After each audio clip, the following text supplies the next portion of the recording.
ನಮಸ್ಕಾರ ಸ್ನೇಹಿತರೆ, vibe and learn with Sneha YouTube ಚಾನೆಲ್ಗೆ ಸ್ವಾಗತ ಸುಸ್ವಾಗತ. ಇವತ್ತು ನಾವು 10ನೇ ತರಗತಿಯ ಮೊದಲನೇ ಪದ್ಯವಾದ ಸಂಕಲ್ಪ ಗೀತೆ ಪದ್ಯವನ್ನು ಸುಲಭವಾಗಿ ಕಲಿಯೋಣ. ತಡ ಮಾಡದೆ ಶುರು ಮಾಡೋಣ. ಸಂಕಲ್ಪ ಗೀತೆ ಪದ್ಯವನ್ನು ಬರೆದ ಕವಿ G.S. ಶಿವರುದ್ರಪ್ಪ. ನಾವು ಪದ್ಯದ ಅರ್ಥವನ್ನು ತಿಳಿಯೋಕ್ಕಿಂತ ಮುಂಚೆ ನಾವು ಕವಿಯ ಬಗ್ಗೆ ತಿಳಿಯೋಣ. ಕೃತಿಕಾರರ ಪರಿಚಯ. G.S. ಶಿವರುದ್ರಪ್ಪ. G.S. ಶಿವರುದ್ರಪ್ಪನವರು ಕ್ರಿಸ್ತಶಕ 1927 ಜನಿಸಿದರು. ಇವರ ಜನ್ಮಸ್ಥಳ ಶಿವಮೊಗ್ಗ ಜಿಲ್ಲೆಯ ಶಿಕಾರಿಪುರ.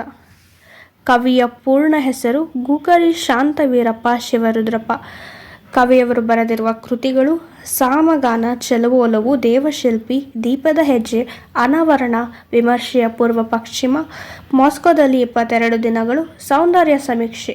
ಇವರಿಗೆ ದೊರೆತ ಪ್ರಶಸ್ತಿ ಪುರಸ್ಕಾರಗಳು: ಕಾವ್ಯಾರ್ಥ ಚಿಂತನೆ ಕೃತಿಗೆ ಕೇಂದ್ರ ಸಾಹಿತ್ಯ ಅಕಾಡೆಮಿ ಪ್ರಶಸ್ತಿ, ಕನ್ನಡ ವಿಶ್ವವಿದ್ಯಾನಿಲಯದ ನಾಡೋಜ ಪ್ರಶಸ್ತಿ, ಬೆಂಗಳೂರು ಮತ್ತು ಕುವೆಂಪು ವಿಶ್ವವಿದ್ಯಾನಿಲಯಗಳ ಗೌರವ ಡಾಕ್ಟರ್ ಆಫ್ ಲಿಟರೇಚರ್ ಪ್ರಶಸ್ತಿ, ರಾಷ್ಟ್ರಕವಿ ಪ್ರಶಸ್ತಿ.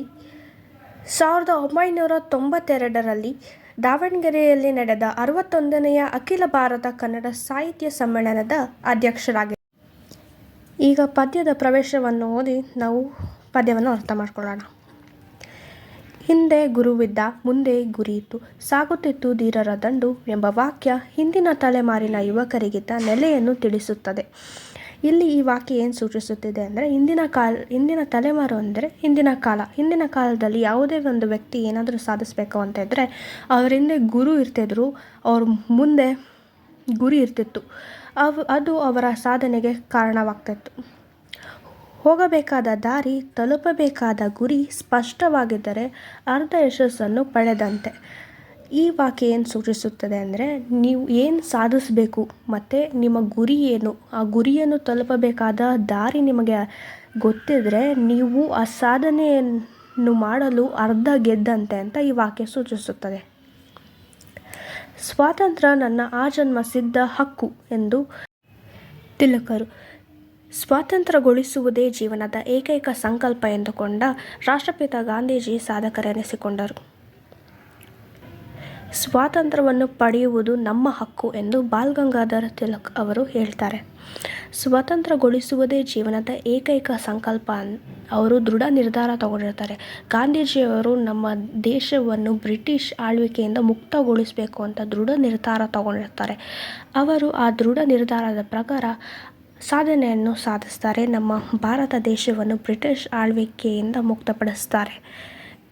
ಇತಿಹಾಸ ದಾಖಲಿಸುವುದು, ನೆನಪಿಸುವುದು ಇಂತಹ ಸಾಧಕರನ್ನು. ನಮ್ಮ ಇತಿಹಾಸ ಇಂತಹ ಸಾಧಕರನ್ನು ನಮಗೆ ನೆನಪು ಮಾಡುತ್ತದೆ ಅಂತ ಹೇಳ್ತಾರೆ.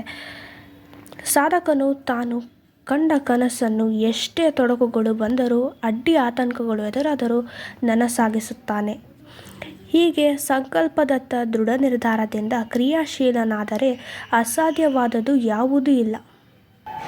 ಸಾಧಕನು ತಾನು ಕಂಡ ಕನಸನ್ನು ಅದೆಷ್ಟೇ ತೊಡಕುಗಳು ಅಂದರೆ, ಯಾವುದಾದರೂ ಕೆಲಸವನ್ನು ನಾವು ಮಾಡಲೇಬೇಕು ಅಂತ ದೃಢ ನಿರ್ಧಾರ ಮಾಡಿದರೆ ಆ ಸಾಧನೆಯ ಹಾದಿಯಲ್ಲಿ ಎಷ್ಟು ತೊಡಕುಗಳು, ಅಡೆತಡೆಗಳು, ಅಡ್ಡಿ ಆತಂಕಗಳು, ಕಷ್ಟಗಳು ಬಂದರೂ ಅದನ್ನು ಎದುರಿಸಿ ಸಾಧಕನು ತನ್ನ ಕನಸನ್ನು ನನಸಾಗಿಸ್ತಾನೆ ಅಂತ ಈ ವಾಕ್ಯ ಸೂಚಿಸುತ್ತದೆ. ಅಸಾಧ್ಯವಾದದ್ದು ಯಾವುದೂ ಇಲ್ಲ. ಸಾಧಕನಿಗೆ ತಾನು ದೃಢ ನಿರ್ಧಾರ ಮಾಡಿದರೆ ಅಸಾಧ್ಯವಾದದ್ದು ಈ ಜಗತ್ತಿನಲ್ಲಿ ಯಾವುದೂ ಇಲ್ಲ ಅಂತ ಈ ವಾಕ್ಯ ತಿಳಿಸುತ್ತದೆ. ದೃಢ ಸಂಕಲ್ಪದಿಂದ ಏನನ್ನು ಸಾಧಿಸಬಹುದು ಎಂಬುದನ್ನು ರಾಷ್ಟ್ರಕವಿ G.S. ಶಿವರುದ್ರಪ್ಪನವರು ಸಂಕಲ್ಪ ಗೀತೆ ಎಂಬ ಭಾವಗೀತೆಯಲ್ಲಿ ಸರಳವಾಗಿ ಸುಂದರವಾಗಿ ಅಭಿವ್ಯಕ್ತಿಸಿದ್ದಾರೆ. ನಾವು ಯಾವುದೇ ಕಾರ್ಯವನ್ನು ನಾವು ಮಾಡಲೇಬೇಕು ಅಂತ ನಿರ್ಧಾರ ಮಾಡಿದ್ರೆ ಯಾವುದೂ ಅಸಾಧ್ಯವಿಲ್ಲ, ಎಲ್ಲವನ್ನೂ ಸಾಧಿಸಬಹುದು ಎಂದು ಕವಿ G.S. ಶಿವರುದ್ರಪ್ಪನವರು ಸಂಕಲ್ಪ ಗೀತೆ ಈ ಪದ್ಯದಲ್ಲಿ ಸರಳವಾಗಿ ಸುಂದರವಾಗಿ ತಿಳಿಸಿದ್ದಾರೆ ಅಂತ ಈ ಪದ್ಯದ ಪ್ರವೇಶದಲ್ಲಿ ಇಷ್ಟು ವಿಷಯಗಳನ್ನ ತಿಳಿಸಿದ್ದಾರೆ. ಇವಾಗ ನಾವು ಪದ್ಯವನ್ನು ಓದಿ ಒಂದೊಂದು ಸಾಲಿನ ಅರ್ಥವನ್ನು ಸಂಕ್ಷಿಪ್ತವಾಗಿ ತಿಳಿದುಕೊಳ್ಳೋಣ. ಸುತ್ತಲೂ ಕವಿಯುವ ಕತ್ತಲೆಯೊಳಗೆ ಪ್ರೀತಿಯ ಹಣತೆಯ ಹಚ್ಚೋಣ, ಬಿರುಗಾಳಿಗೆ ಹೊಯ್ದಾಡುವ ಹಡಗನ್ನು ಎಚ್ಚರದಲ್ಲಿ ಮುನ್ನಡೆಸೋಣ. ಸುತ್ತಲೂ ಕವಿಯುವ ಕತ್ತಲೆಯೊಳಗೆ ಅಂದರೆ ನಮ್ಮ ಸುತ್ತಮುತ್ತ ಕವಿದಿರುವ ಅಜ್ಞಾನವೆಂಬ ಕತ್ತಲೆ ಆವರಿಸ್ಕೊಬಿಟ್ಟಿದೆ. ಈ ಕತ್ತಲೆಯನ್ನು ಕಳೆಯಲು ನಾವು ಪ್ರೀತಿ ಎಂಬ ದೀಪವನ್ನು ಹಚ್ಚಬೇಕು. ಇನ್ನೊಂದು ಅರ್ಥ ಏನು ಬರುತ್ತೆ ಅಂದರೆ ನಮ್ಮ ಸುತ್ತಮುತ್ತ ದ್ವೇಷ ತುಂಬಿಕೊಂಡಿದೆ. ಈ ದ್ವೇಷವನ್ನು ಕಳೆಯಲು ಇರುವ ಏಕೈಕ ಮಾರ್ಗ ಅಂದರೆ ಅದು ಪ್ರೀತಿ. ಪ್ರೀತಿಯನ್ನು ಸಾರಿದರೆ ಮಾತ್ರ ನಾವು ದ್ವೇಷವನ್ನು ಹೋಗಲಾಡಿಸಬಹುದು. ಬಿರುಗಾಳಿಗೆ ಹೊಯ್ದಾಡುವ ಹಡಗನ್ನು ಎಚ್ಚರಿಕೆಯಲ್ಲಿ ಮುನ್ನಡೆಸೋಣ. ಬಿರುಗಾಳಿಗೆ ಹೊಯ್ದಾಡುವ ಹಡಗನ್ನು ಅಂದರೆ ಬಿರುಗಾಳಿ ಅಂದರೆ ವೇಗವಾಗಿ ಬರುವ ಗಾಳಿ. ಆ ವೇಗವಾದ ಗಾಳಿಗೆ ಎಲ್ಲ ವಸ್ತುಗಳು ಅಸ್ತವ್ಯಸ್ತವಾಗುತ್ತದೆ. ಬಿರುಗಾಳಿಗೆ ಹಡಗು ಅಲುಗಾಡ್ತಿದೆ. ಆ ಅಲುಗಾಡ್ತಿರುವ ಹಡಗನ್ನು ಎಚ್ಚರಿಕೆಯಿಂದ ಮುನ್ನಡೆಸಬೇಕು ಅಂತ ಹೇಳ್ತಾ ಇದ್ದಾರೆ. ಅಲುಗಾಡ್ತಿರುವ ಹಡಗನ್ನು ನಾವು ಜ್ಞಾನದೀವಿಗೆಯ ಬೆಳಕಿನ ಮೂಲಕ ಎಚ್ಚರಿಕೆಯಿಂದ ಮುನ್ನಡೆಸಿಕೊಂಡು ಹೋಗಬೇಕು ಅಂತ ಇಲ್ಲಿ ತಿಳಿಸ್ತಾ ಇದ್ದಾರೆ. ಕಲುಷಿತವಾದಿ ನದಿ ಜಲಗಳಿಗೆ ಮುಂಗಾರಿನ ಮಳೆಯಾಗೋಣ. ಬೆರಡಾಗಿರುವಿ ಕಾಡುಮೇಡುಗಳ ವಸಂತವಾಗುತ್ತಾ ಮುಟ್ಟೋಣ. ಕಲುಷಿತವಾದಿ ನದಿ ಜಲಗಳಿಗೆ ಅಂದರೆ ನದಿ ಜಲಗಳಿಗೆ ಮಾನವನು ಕಸ ಕಡ್ಡಿ ಹಾಕಿ ಕಲುಷಿತವಾಗಿಸಿರ್ತಾನೆ. ಆ ಕಲುಷಿತವಾಗಿರುವ ನದಿ ಜಲಗಳಿಗೆ ಮುಂಗಾರಿನ ಮಳೆ ಆಗಬೇಕು.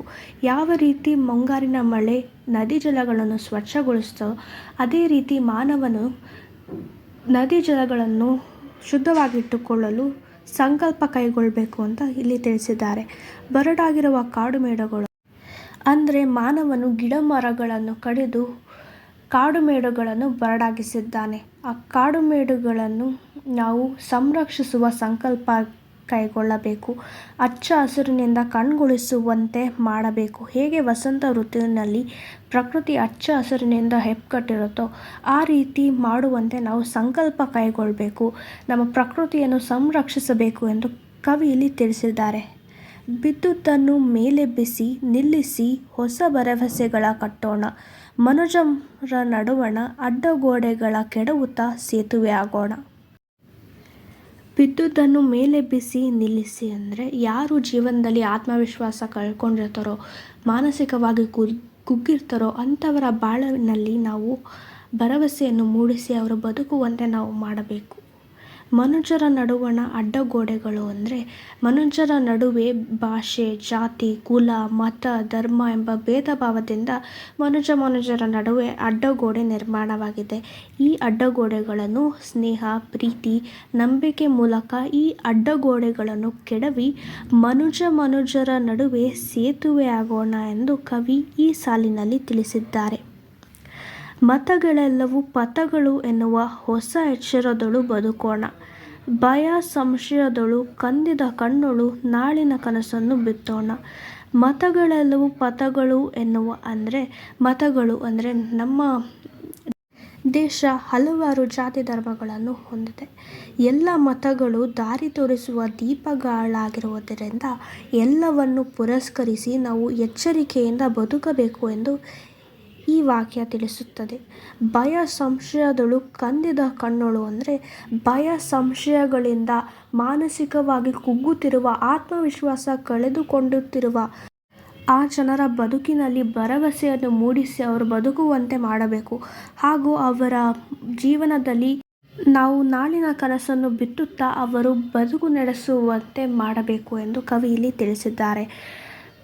ಸಂಪೂರ್ಣವಾಗಿ ಸಂಕಲ್ಪ ಗೀತೆ ತಿಳಿಸುವ ಅಂಶ ಏನೆಂದರೆ ನಾವು ಏನೇ ಒಂದು ಕಾರ್ಯದಲ್ಲಿ ಸಾಧಿಸಬೇಕು ಅಂತ ಇದ್ದರೆ ನಾವು ದೃಢ ಸಂಕಲ್ಪವನ್ನು ಕೈಗೊಳ್ಳಬೇಕು ಎಂದು GS ಶಿವರುದ್ರಪ್ಪನವರು ಸಂಕಲ್ಪ ಗೀತೆ ಪದ್ಯದಲ್ಲಿ ವಿವರಿಸಿದ್ದಾರೆ. ಈ ವಿಡಿಯೋನ ಲೈಕ್ ಮಾಡಿ, ಶೇರ್ ಮಾಡಿ, ಸಬ್ಸ್ಕ್ರೈಬ್ ಮಾಡಿ. ಪದ್ಯಕ್ಕೆ ಸಂಬಂಧಪಟ್ಟಾಗೆ ಏನೇ ಡೌಟ್ ಇದ್ದರೂ ಕಮೆಂಟ್ ಮಾಡಿ ಅಂತ ಹೇಳ್ತಾ ಈ ವಿಡಿಯೋನ ಮುಗಿಸ್ತಾ ಇದ್ದೀನಿ. ಧನ್ಯವಾದಗಳು.